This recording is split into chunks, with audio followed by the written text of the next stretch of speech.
Na CJ. Yes ma. My kind story bi wo hano ma ho. Menimu de entia e wo say. Asoma meka kramani ase atete. Unim de entia. Eden na she.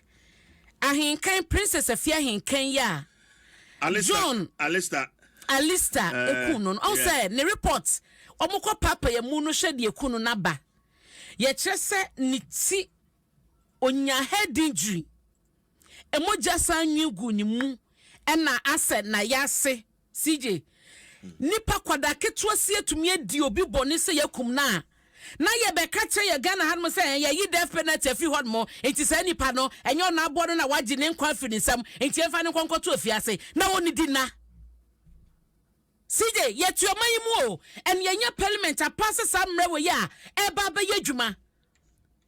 yenyanti ye de so mampani asane ana so onsane ye but CJ eye yese nipa betumi ahye nipa dasani anim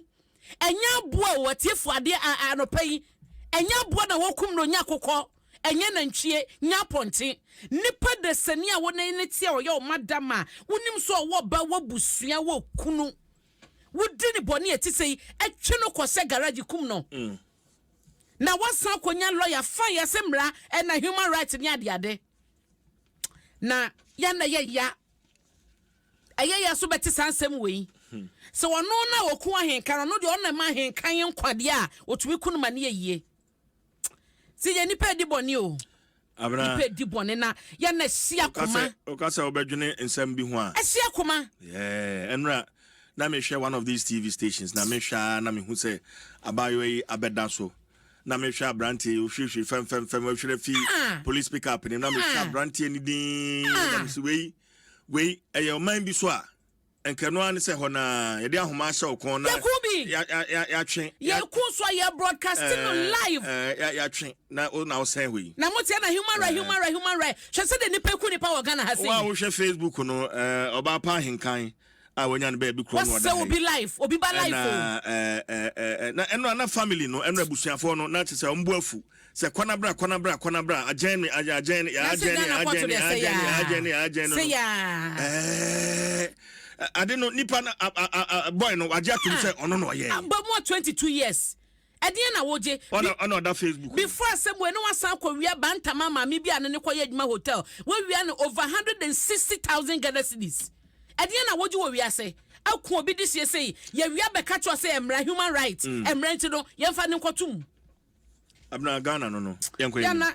ni se o ka be ka se bia wodumi na wo bo obi dua na nko obi testi sadie we no wahunu sadie ti a wo nkon fa samra we nkoto nkon je samra we ntum sije mame nkomanim na de daily guide na meja sasebo e wakatafa to sunsia da ha na daily guide ha you know ahun na omo ebo amane se mame nko hodum na memoso taw e ma ho katafa etusu nsia na omo sa abrante bia kwakowi ankokɔ mi no mabunaku no omabunaku na asemwe no omo chese esiye ewo atwema kofodua new site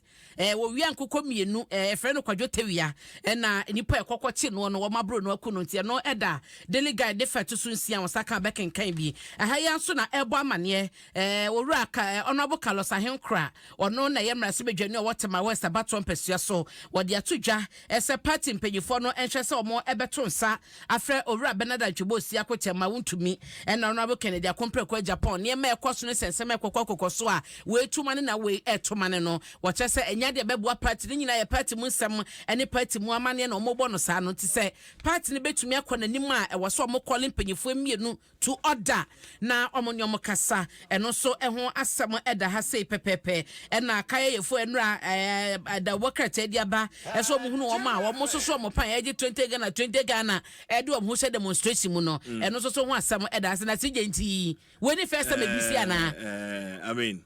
political party be na say ko be na so mo ye demonstration enipa ba ye nyina anya de omo ba se wom nipa ba ye nyina enya omo disika ma ebinom we enya news enti ne say demonstration akoso a de enti omo koye at the end of the day are successful no ho asem na ye ka sika ye kwaji sika na wanyi sika na nya bia no ka ye fo hotel no omo guest house ne ho anwan na mo so musi ama hostel no ewan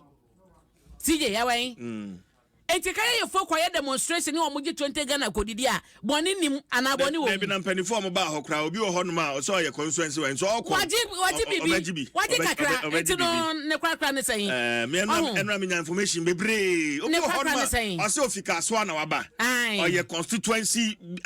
den obeji ni TNT 50 Ghana 100 Ghana 200 ombeji na kai no no agya ne pay so ma bedi eche ne kokọ no ko fana no kopem dan wo didi mo party for kra mo jiskadi so ahunti no nipa bi tisi monte so kasa se ya yen hwe the import de omo ka ho asem no no kure o ma na se no kure nim omo wo nyina so na so mu ni nyina so obi ji sika na so obi anyi sika ne de so mo aya na sansem no omo fanta che kakra ema yen eti daily guide mu amane eno no ma me fan ko daily graphic na yen hwe nsem da ha no so nipa pempem na ebo amane so obo tisi monte so ye wo ye kire kan ya ho kire baga na yen ntwintu adan ka fia wotimu akwan nyina na ye basane ade nyina no wo mo kan ho asem wo mo chese wo mo bre ntia no so ho asem ne kesepa da ha ya wo hwa panyi odi anim ha no ye ra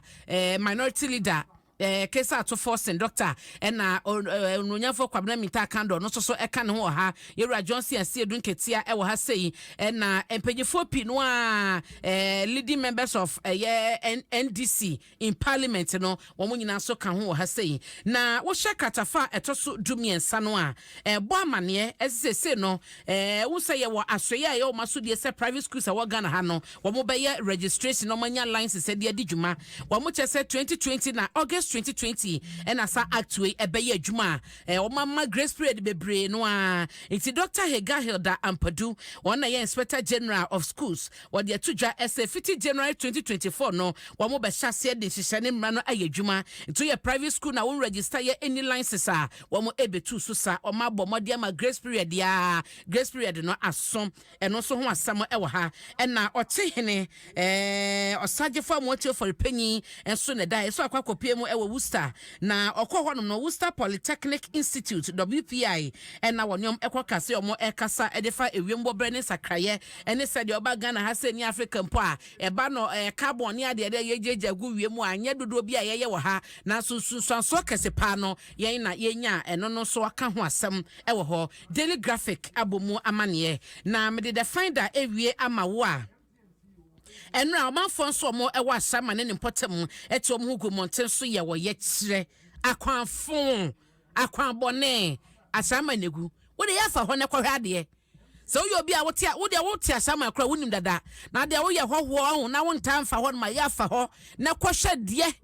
akwan bone amna pa edida kwan mu na otie nra ase de no mo bo ma na echa dom kase na wo mo hunu ne se ase ho no aye NDC stronghold bi sa intaban ni we ba ye no watwi na ni ama wo mo age se wonte wo mo case kra intie no mo ti mo gu monte so ma menua ba bela gidigulo ya ma ne bofo de akire emu nche mo de anopa no sije gbobi adom kase so ye de bi ebre wo eno achi so no Dr. Mahmoud Bawumia vice president na ma me frema opare chief of staff na mpanyifa hodo ni bi e ka won so akọ omampani dada kufuo efie na ne the book of condolence no wo so akọ sensan bie de ama Theresa Kufuor the former first lady obade fa ne kra ensie ye Alan Kwadwo Chematin so mfoni da ha wasi